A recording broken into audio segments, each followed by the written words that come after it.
Everyone, आज के इस इम्पॉर्टेंट वीडियो में हम कुछ बहुत इम्पॉर्टेंट सीआरपीसी के क्वेश्चंस देखेंगे एंड इसका एमसीक्यू है। ये सारे क्वेश्चन एमसीक्यू के फॉर्म में रहेगा एंड इसके साथ हम लोग एक्सप्लेनेशन भी देखेंगे। ये बहुत इंपॉर्टेंट क्वेश्चन होगा, इसका एक्सप्लेनेशन भी हमें बहुत हेल्प करेगा prelim as well as mains के पॉइंट ऑफ व्यू से। तो चलिए हम वीडियो को स्टार्ट करते हैं और पहला जो क्वेश्चन है उसे देखते हैं। जो first one is all evidences taken in course of trial or other proceeding must be taken in presence of। देखिए, कोई भी एविडेंस का जो भी एविडेंस लेने का प्रोसेस होता है कोई भी ट्रायल में, तो वो बोला गया इस क्वेश्चन में कि जितने भी एविडेंसेस है वो किसके प्रेजेंस में लिए जाएंगे कोर्ट में, तो राइट। तो इसका जो पहला ऑप्शन है देखिए accused only, option B accused and his pleader, option C the accused or when his personal attendance is dispensed with the presence of his pleader, and number 3 the accused and the magistrate। तो इसका जो answer होगा the option number C is the right answer। Here the accused or when his personal attendance is dispensed with in the presence of his pleader, यानी कि कोई भी evidence जब लिया जाता है ट्रायल में या फिर अदर प्रोसीडिंग्स में, तो ऐसे जनरल रूल यही होता है कि एक्यूज्ड के प्रेजेंस में ही वो एविडेंस को लिया जाए। बट कुछ केसेस में क्या होता है, अगर कोर्ट ने उस एक्यूज्ड का पर्सनल अपीयरेंस को अगर डिस्पेंस किया हुआ है, तो इन डेट केस उसका जो ऑथोराइज प्लीडर है या फिर उसका जो एडवोकेट है उसके सामने ये जो एविडेंस लेने का प्रोसेस है ये लिया जा सकता है। तो देखिए सेम चीज़ को एक्सप्लेनेशन सेक्शन 273 ऑफ सीआरपीसी में बताया गया है। Except as otherwise expressly provided all evidences taken in course of trial और other proceedings shall be taken in the presence of the accused और when his personal attendance is dispense with in the presence of his pleader. Clear है, यही बात बोला कि generally accused के सामने ही लिया जाएगा, बट अगर उसका पर्सनल अटेंडेंस को डिस्पेंस विद किया गया है तो इन डेट केस उसका जो प्लीडर है उसके सामने भी एविडेंस को लिया जा सकता है।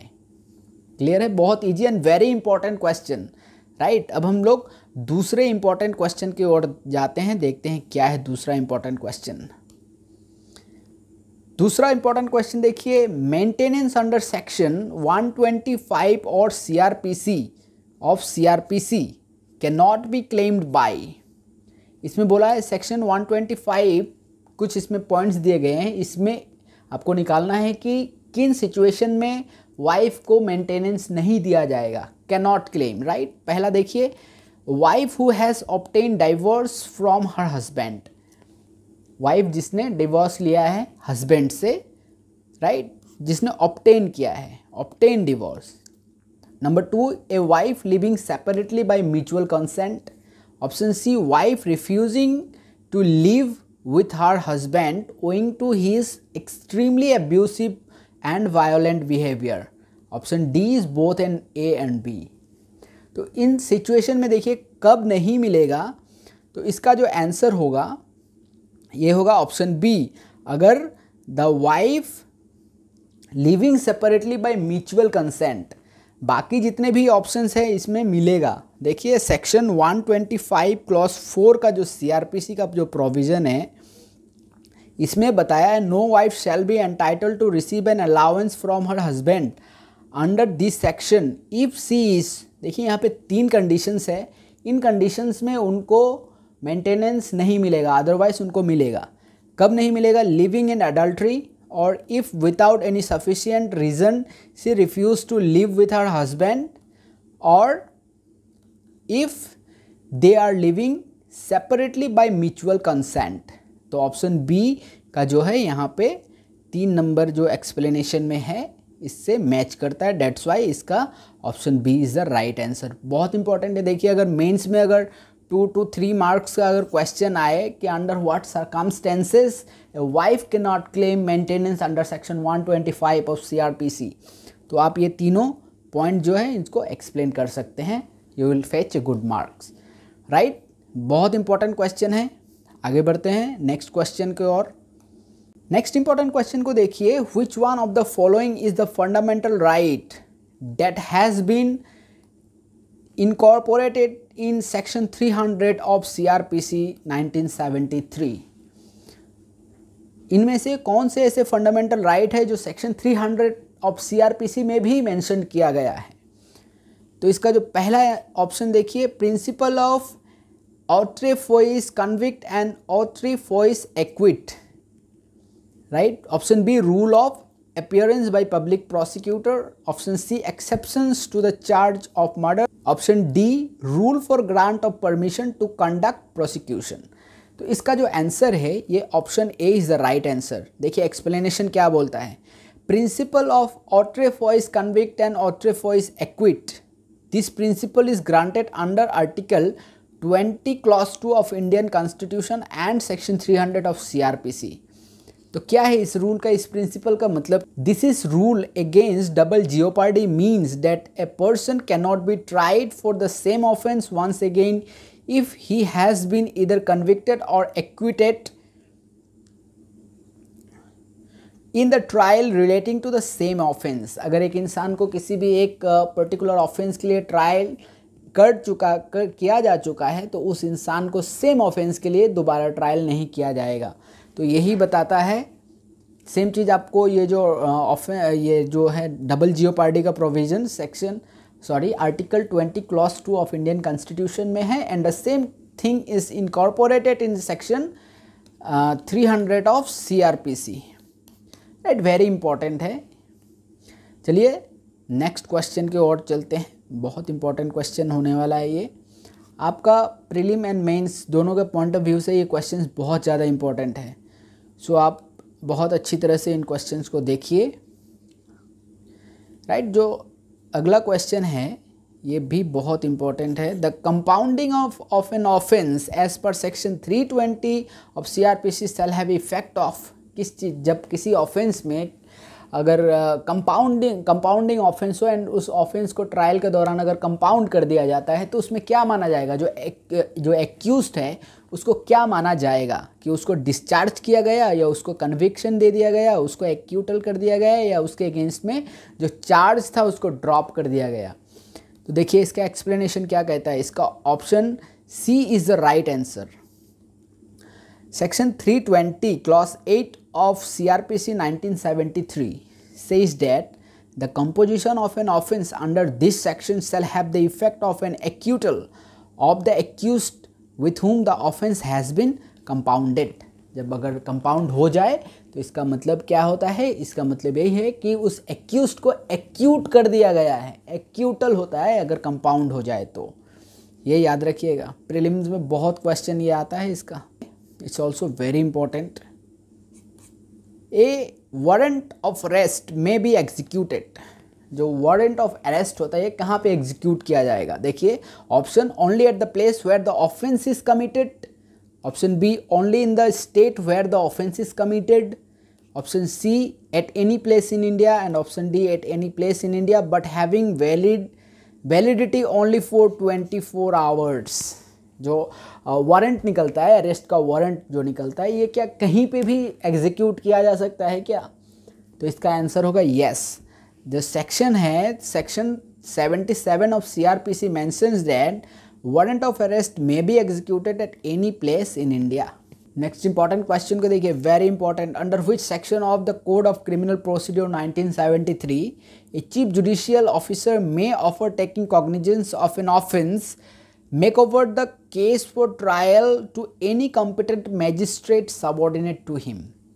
तो इसका जो आंसर होगा ये सेक्शन 192 के अंदर ऑफ CRPC। देखिए एक्सप्लेनेशन क्या कहता है, under section 192 of CRPC the chief judicial magistrate has the power to transfer the case from his file to that of competent magistrate subordinate to him for inquiry or trial।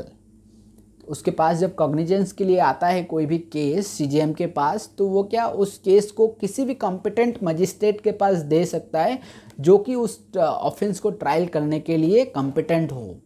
Clear है? बहुत important question है, section number भी याद रखिएगा। As per which section of CRPC 1973 an offense of kidnapping of a person may be tried by the court within whose legal jurisdiction the person was kidnapped or was convicted or concealed or detained. इसमें basically एक fact बताया गया है कि अगर किसी इंसान को किडनैप कर लिया जाता है तो उसका जो केस है किस कोर्ट में ट्रायल होगा, बेसिकली जहाँ पर से उसको किडनैप किया गया या फिर जहाँ से उसको ले जाया गया या फिर जहाँ पे उसको किडनैप करके रखा गया। तो इसका जो आंसर होगा ये 181 क्लॉज 2 ऑफ CRPC में बताया है। देखिए क्या बोलता है section 181 clause 2 of CRPC provides that any offence of kidnapping और abduction of a person may be inquired into और tried by a court within whose local jurisdiction the person was kidnapped or abducted or was conveyed or concealed or detained। किसी भी court में इसका जो trial है ये हो सकता है।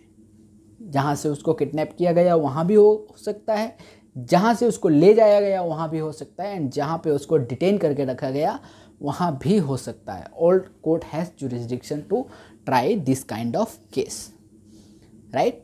क्लियर है, बहुत easy question but very important. अब हम देखते हैं नेक्स्ट क्वेश्चन को। देखिए next question is also very important. As per section 262 clause 2 of CRPC the term of sentence of imprisonment should not exceed in case of any conviction in summary trial.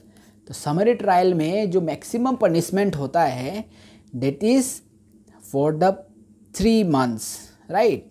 तो option A is the right answer. Summary trial में maximum punishment कितना होता है, 3 months का होता है। देखिए क्या बोलता है explanation. Section 262 clause 2 of CRPC provides that the magistrate can pass sentence only up to the maximum term of 3 months in case tried summarily. A sentence exceeding this period fixed by the section is illegal. यानी कि 3 महीने के ऊपर का punishment नहीं दिया जा सकता है अगर केस को समरीली ट्रायल किया जा रहा है। तो वेरी इंपॉर्टेंट, याद रखिएगा, ये बहुत बहुत इंपॉर्टेंट क्वेश्चन है एंड बार बार आता है ये एग्ज़ाम में भी कि in complaint case the complainant will be examined on oath by. Complaint case में जो कंप्लेनेंट होता है उसको एग्जामाइन कौन करता है पहले। Option A magistrate himself, option B court का क्लर्क, या फिर option C assistant public prosecutor, and option D is commissioner authorised by the court. तो इसका जो आंसर होगा ये magistrate himself, option A is the right answer. देखिए explanation. As per section 200 of CRPC the magistrate should take cognizance of offence first and thereafter proceed to examine the complainant and his witnesses on oath। तो सबसे पहले magistrate ही जो complainant है उसका examine करता है on oath, and उसके बाद अगर उसको लगे हाँ प्रोसीड करना है तो उसका विटनेसेस, देन आफ्टर वो प्रोसीडिंग्स को आगे बढ़ाता है। क्लियर है, बहुत इंपॉर्टेंट क्वेश्चन है ये भी। Question number 10, a charge cannot be altered by court. कब a charge cannot be altered by court? तो ऑप्शन ए देखिए, after it read out to the accused कर सकता है, after the evidence of the prosecution is closed ये भी कर सकता है, after evidence of defence is closed ये भी कर सकता है, can be altered before judgement in pronouncement. तो this is the actual appropriate answer कि जो कोर्ट है सेक्शन 216 ऑफ CRPC के तहत जो पावर दिया गया है कि चार्ज को किसी भी टाइम पे ऑल्टर या अमेंड कर सकता है, but before the pronouncement of judgment. Clear, judgment pronounce होने के पहले तक किसी भी स्टेज में जो कोर्ट है वो चार्ज को ऑल्टर या फिर अमेंड कर सकता है as per section 216 of CRPC। Assistant session जज authorised by law may pass sentence. Assistant session जज कितने दिन तक का सेंटेंस दे सकता है? तो इसका जो आंसर है नॉट एक्सीडिंग 10 years।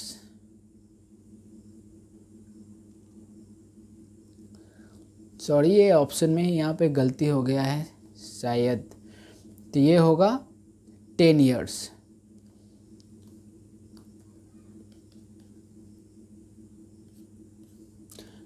तो option C will be the right answer कि as per section 28 clause 3 CRPC, an assistant session judge may pass any sentence authorized by law except a sentence of death or imprisonment for life or imprisonment for a term exceeding 10 years. 10 years तक का नीचे का जितना भी punishment है वो दे सकता है, बट लाइफ इम्प्रिजनमेंट नहीं दे सकता, डेथ सेंटेंस नहीं दे सकता। क्लियर है? Very important question. अब हम आगे बढ़ते हैं अपने क्वेश्चन नंबर 12 की ओर, जो कि बहुत इंपॉर्टेंट है। अब देखिए, under which provision of CRPC the court of session after passing sentence of death shall submit the proceeding to the high court for confirmation। कौन से प्रोविज़न के तहत जब डेथ सेंटेंस दिया जाता है सेशन कोर्ट द्वारा, तो उस डेथ सेंटेंस को हाई कोर्ट में कन्फर्मेशन के लिए भेजा जाएगा? तो इसका जो आंसर होगा ये होगा 366 क्लॉज 1 ऑफ CRPC। देखिए 366(1) में जो बताया गया है, when a court of session passes a sentence of death the proceeding shall be submitted to the high court and the sentence shall not execute unless it is confirmed by the high court. Right? तो उस sentence को तब तक execution नहीं दिया जाएगा जब तक कि वो कंफर्म होके ना आ जाए हाई कोर्ट के द्वारा। क्लियर है? वेरी इंपॉर्टेंट क्वेश्चन, प्रोविजन याद रखिएगा। Who conducted A trial before the court of session? Court of session के वहाँ जो ट्रायल होता है वो किसके द्वारा कंडक्ट किया जाता है? तो इसका जो आंसर होगा public prosecutor.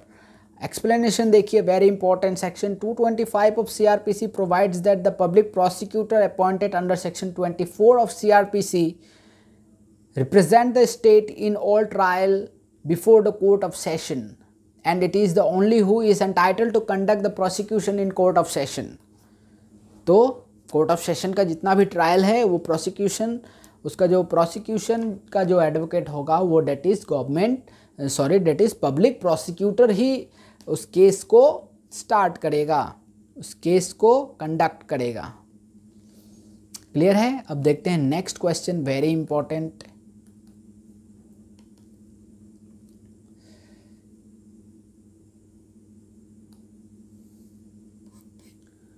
The remedy of plea bargaining is available in offence punishable with imprisonment for life, no; imprisonment for 14 years, no; imprisonment for 10 years, no; imprisonment up to 7 years, yes।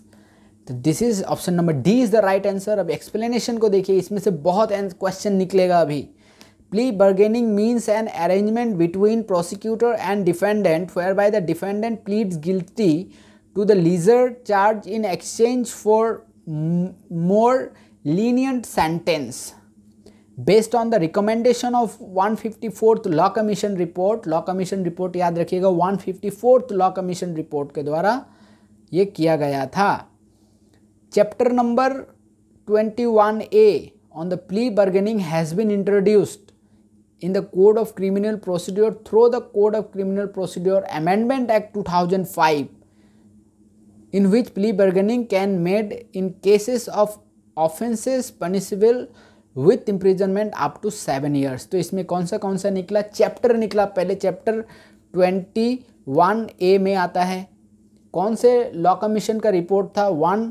154th law commission report, right. उसके बाद देखिए कब आया गया? 2005 का जो amendment था, amendment act, उसके तहत ये आया गया। एंड कितने साल का मैक्सिमम, इसमें कौन से ऑफेंस आते हैं जिसका पनिशमेंट अप टू 7 ईयर्स तक का है, right.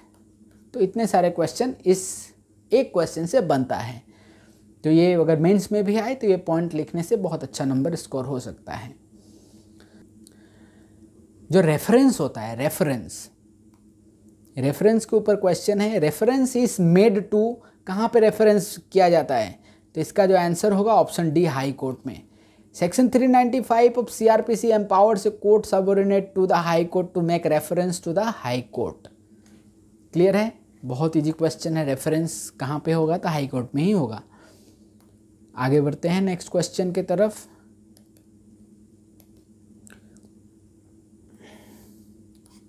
A person has been sentenced to life imprisonment for committing murder.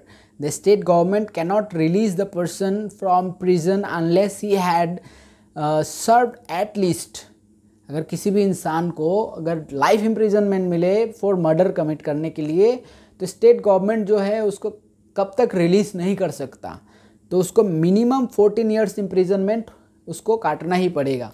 देखिए 433A of CRPC provides that when any person has been sentenced to life imprisonment for committing murder, the person cannot be released by the appropriate government unless he has served at least 14 years of imprisonment. कम से कम 14 साल का सज़ा काटने के बाद ही उसका सज़ा का माफ़ी मिल सकता है. क्लियर है? बहुत इजी क्वेश्चन है, बहुत इंपॉर्टेंट क्वेश्चन है. अब हम आगे बढ़ते हैं क्वेश्चन नंबर 17 के तरफ. Pardon to an accomplice cannot be tendered by. Pardon to accomplice cannot be tendered by. यहाँ पे कौन है? डिस्ट्रिक्ट मैजिस्ट्रेट नहीं सकता है, चीफ जुडिशियल मैजिस्ट्रेट सकता है, मेट्रोपॉलिटन मैजिस्ट्रेट भी सकता है, मैजिस्ट्रेट ऑफ फर्स्ट क्लास भी सकेगा. अब देखिए सेक्शन 306(1) ऑफ CRPC क्या बोलता है? The chief judicial magistrate and the metropolitan magistrate to tender pardon at any stage of investigation और इंक्वायरी इनटू और ट्रायल ऑफ ऑफेंस. तो जो CJM है, CJM and metropolitan magistrate MM यानी कि मेट्रोपॉलिटन मैजिस्ट्रेट, ये लोग तीनों स्टेजेस में यानी कि इन्वेस्टिगेशन, ट्रायल और इंक्वायरी तीनों स्टेज में जो पार्डन है ये पार्डन दे सकता है. बट जो मैजिस्ट्रेट ऑफ फर्स्ट क्लास है they can tender pardon only in the stage of inquiry और in trial but cannot in the stage of investigation. तो judicial magistrate of first class जो है वो इन्वेस्टिगेशन के दौरान टेंडर पार्डन को tender नहीं कर सकता, बट जो CJM है एंड मेट्रोपॉलिटन मैजिस्ट्रेट वो तीनों स्टेजेस में दे सकते हैं, ट्रायल, इंक्वायरी और इन्वेस्टिगेशन. बहुत इंपॉर्टेंट क्वेश्चन है, क्रिटिकल क्वेश्चन है, ये सब बहुत आता है ये सब एग्ज़ाम में. चलिए आगे बढ़ते हैं नेक्स्ट क्वेश्चन के तरफ. अब आएगा question number 18. Question number 18 says that which one of the following remedies have not been provided in CRPC 1973. इसमें से कौन सा रेमेडी CRPC में नहीं है? रेफरेंस है, रिव्यू नहीं है, रिवीजन है, अपील भी है. तो देखिए explanation, the provision of review is not dealt with under CRPC but it is available under CPC में यह है रिव्यू, बट CRPC में क्रिमिनल केस में रिव्यू का ऑप्शन नहीं है. आगे बढ़ते हैं क्वेश्चन नंबर 19 की तरफ. Very important again. Question number 19. The court of magistrate of second class में pass a sentence of fine not exceeding. तो इसका आंसर होगा 5,000 rupees. Under section 29 clause 3 of CRPC, the court of the magistrate of second class may pass a sentence of imprisonment not exceeding 1 year. 1 साल से ज़्यादा का सज़ा नहीं दे सकता and fine more than 5,000 rupees. तो इसका जो पनिशमेंट देने का जो पावर है ये अप टू 5,000 रुपीज़ एंड जो इम्प्रिजनमेंट देने का पावर है ये that is up to 1 year. The judicial magistrate of first class जो है उनका पावर क्या है? up to 3 years of imprisonment and fine up to 10,000 rupees. Clear है? बहुत इंपॉर्टेंट. नेक्स्ट क्वेश्चन की तरफ चलते हैं. Under section 3092 of CRPC, magistrate may remand accused to custody for. Magistrate जो है कितने दिनों का कस्टडी दे सकते हैं एक बार में जुडिशियल मैजिस्ट्रेट? तो इसका जो आंसर होगा maximum period of not exceeding 15 days, maximum 15 days के लिए दे सकता है. देखिए proviso attach with the section 309 clause 2 of CRPC says that no magistrate shall remand an accused person to custody under this section for term exceeding 15 days at a time. एक बार में 15 दिन से ज़्यादा का जो रिमांड है उसको नहीं दे सकता magistrate. So this is all about for today's video. I hope कि वीडियो आपको पसंद आया होगा। वीडियो को लाइक कर दीजिए एंड अगर चैनल पे नए हैं तो सब्सक्राइब कर लीजिए एंड वीडियो को शेयर भी कीजिए अपने दोस्तों के साथ। चलिए बहुत जल्द मिलते हैं नए वीडियो के साथ। See you soon. Have a great and wonderful time. Thank you so much for watching.